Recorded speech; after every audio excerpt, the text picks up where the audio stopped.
How are we all doing? I hope you're keeping well out there. So, continuing on from a theme from last week, where we were having a look at a Bosch Valiant TV 161 A640 ilk television. Tonight we're having a look at another dual standard black and white television from the very early 70s. And this is our old friend, the Pi 368. And we featured this here on the channel a couple of years ago. And I used it as a daily driver in the house for a couple of months. And since then has seen no use at all. So I said I'll bring it out tonight and we'll see what way it performs since then. If it performs at all. But we are hoping she will work. So she's dual standard and we'll spin it around and we'll have a look in the back. Condition wise, not too bad for its age. It has a few marks on the cabinet, which you would expect, but nothing too severe. We've a couple of scratches here. The veneer is gone in the corners, which is sort of what you expect of a set of this age. Luckily we have the two knobs are there. Sometimes they're missing, sometimes these are broken, they're not. So, and it's a nice plain style of cabinet, 24-inch, so it's a bit bigger, a little bit heavier, a little bit more awkward, but and there's one woodworm fly hole here, and thankfully there's no more, and it looks like a fairly old hole. So that's pretty much it. We are going to just turn it on and see what it does. I might give it a slow run up on the Verdiac like I did with the Valiant. Slow, fast run up. Just to give it a chance, because like the Valiant, the Bosch 161, TV A640, whatever it is, she has a halfway rectification for the HT. So it just gives them a chance.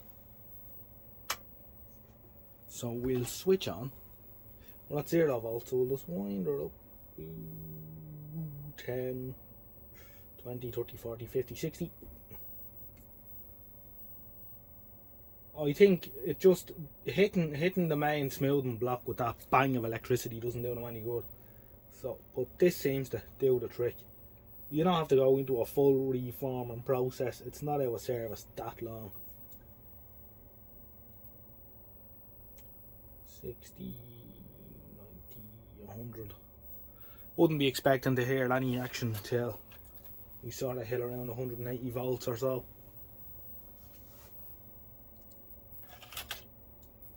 We're on 106.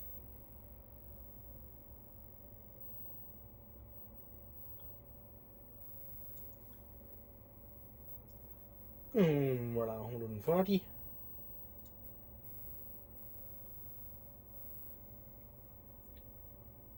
Hopefully she'll start thinking about doing something now in a minute.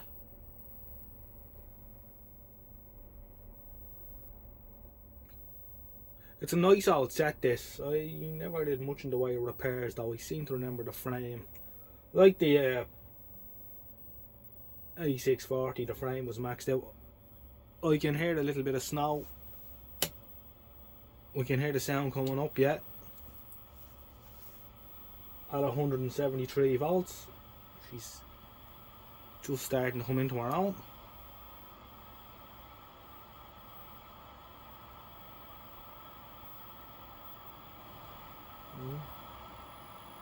I hear the line oscillator starting now as well. So I'll go on ahead and wind up 190, 200 volts. She's a 220 volt set.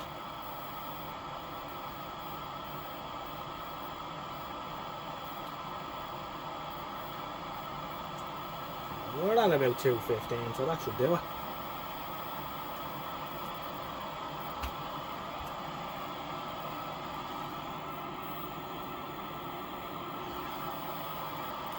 And we have a very defocused raster. Like that, the tube may be a little bit... I'll turn that down. The tube may be a little bit tired. I think it might be a little bit gassy, but I seem to remember it cleared up okay. when we had it going. So we'll go in the UHF hole on the back.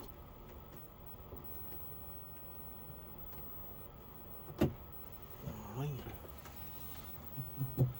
And we'll get our old friend test card F.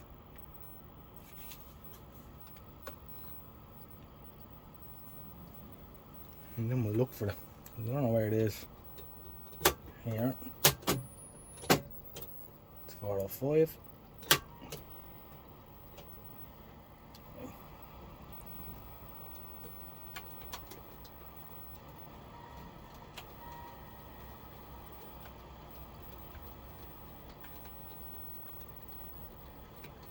Twiddle, twiddle, twiddle. Oh, where are you? I think I'm going the wrong way. I know there's one of these where anti-clockwise is up instead of down. I'm not sure if it's this one or the bush. It sounds like we're getting closer to action here. Come on.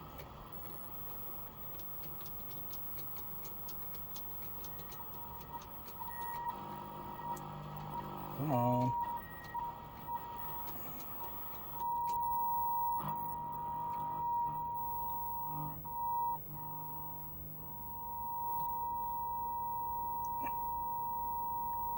Oh dear. The tube looks decidedly tired from the last time I used it.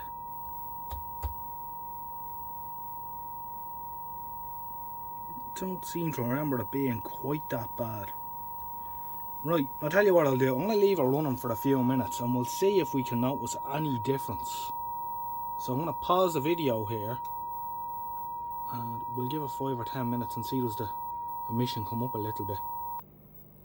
So we're on for about 20 minutes now. And the tube has come up a little bit, but it's not great, I think. But I think it's just gone a little bit soft. You can see here, if I bang up the brightness any harder, we lose focus and it almost balloons out.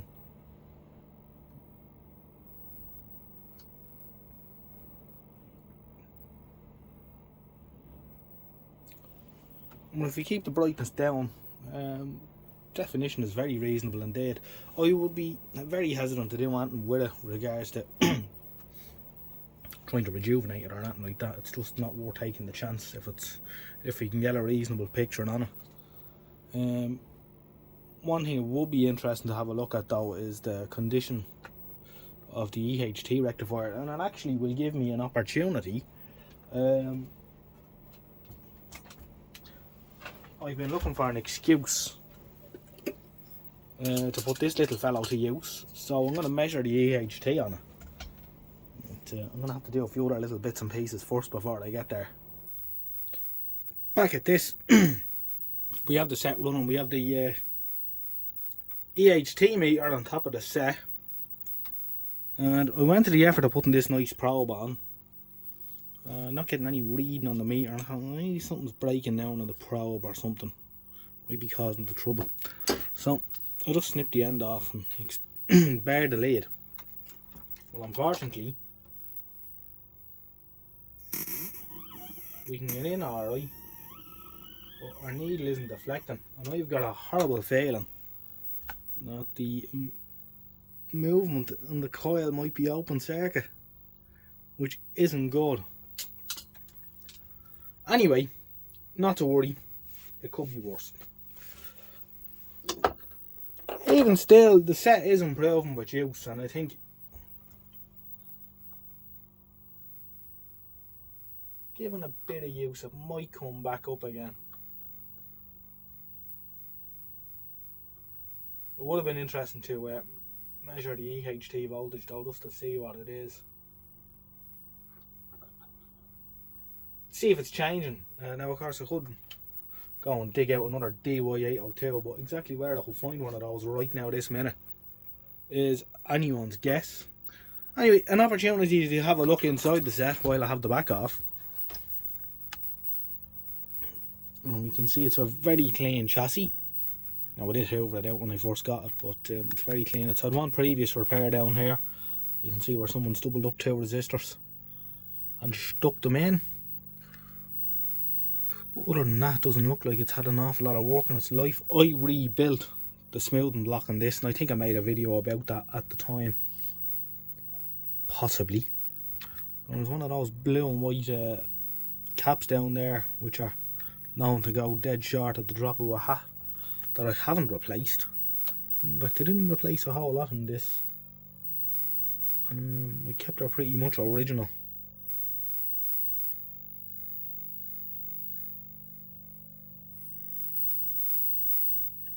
But she's running away quite okay so far.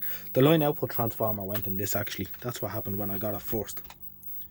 And I just happened to have a 20-inch scrapper in awful condition in the container with a good loft.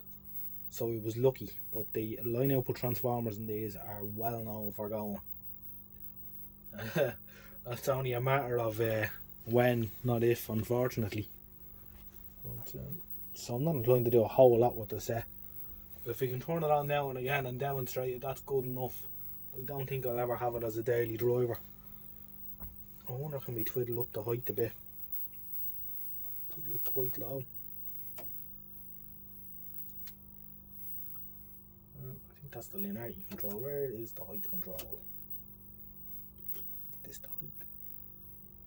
Oh, that's another linearity control.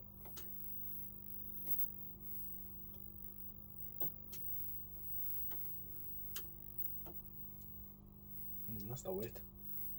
You don't want to mess around with that too much.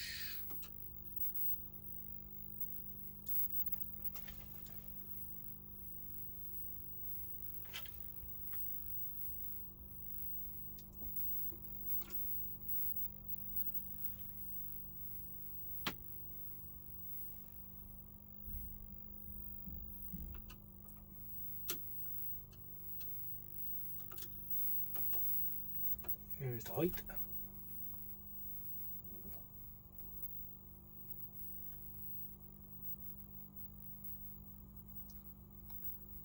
Yeah, that's a bit better. I'll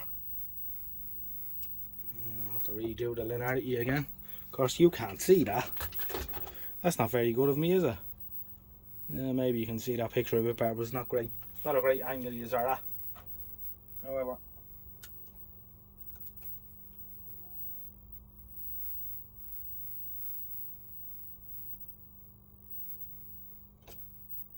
Yeah, that's not too bad. I'm not going to go bananas with it. So that's the Pi 36A. Is it the tube? It probably is the tube, to be fair. I have to get this apart now. Hopefully it's not the movement that's open circuit, because I was really looking forward to using this. I've been looking for one of them for quite a long time. However, a Pi 36A. Thanks for watching. We'll catch you in the next one. Good luck for now.